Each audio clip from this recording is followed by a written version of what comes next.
राज्याचे उपमुख्यमंत्री अजितदादा पवार यांनी माणिकराव कोकाटे यांचा राजीनामा घेण्याचं दिलेलं आश्वासन दादांचा वादा हा खोटा ठरलेला आहे म्हणत आज राज्यभरामध्ये उद्यापासून राज्यव्यापी दौरा करतायत छावा संघटनेचे प्रदेशाध्यक्ष विजयकुमार घाडगे पाटील आणि त्यांच्यासोबत समविचारी संघटना पण असणार आहे। दादा, एकंदरीत हा दौरा कसा असणार आहे आणि या दौऱ्याचं स्वरूप काय असेल?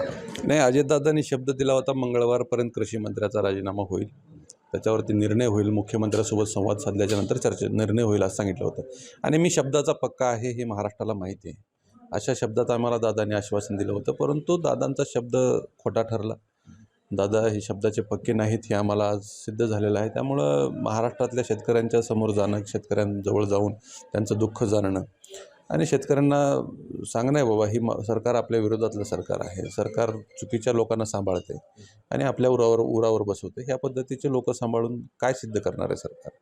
म्हणून शेतकऱ्यांच्या ज्या मागण्या आहेत, कर्जमुक्ती आहे, सोयाबीनला 8,500 रुपये भाव आहे, कापसाच्या भावाचा विषय आहे, पीक विमा आहे, ह्या 4 मुद्दे घेऊन आम्ही महाराष्ट्रातल्या शेतकऱ्यांमध्ये जातो आहे, शेतकऱ्यांशी संवाद साधतो आहे आणि एक शेतकऱ्यांच्या पोरांची ताकद या महाराष्ट्रामध्ये उभी करून सरकारसोबत लढण्यासाठी सज्ज होतो। आज आंदोलनही केलं दादांचं आणि माणिकराव कोकाटेंच्या प्रतिमेला या ठिकाणी तुम्ही पत्त्याचा हार पण घातलेला आहे, काय नेमकी म्हणून? नाही, कोकाटेंच्या प्रतिमेला हार घातला असेल आमच्या लोकांनी। दादा कुठं पत्ते खेळलेत का?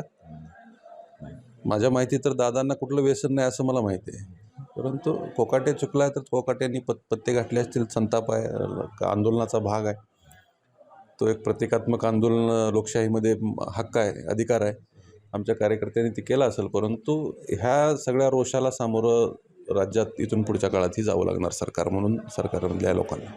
काल राज्याच्या मंत्रिमंडळामध्ये हा निर्णय होईल कृषी मंत्र्यांचा असं सांगितलं होतं, परंतु दादांच्या वाढदिवसाच्या निमित्ताने पंचतारांकित हॉटेलमध्ये त्या पार्ट्या पण होत आहेत, कसं पाहताय याकडे? हे चुकीचं आहे। राज्यातला शेतकरी काय आज ओरडतोय?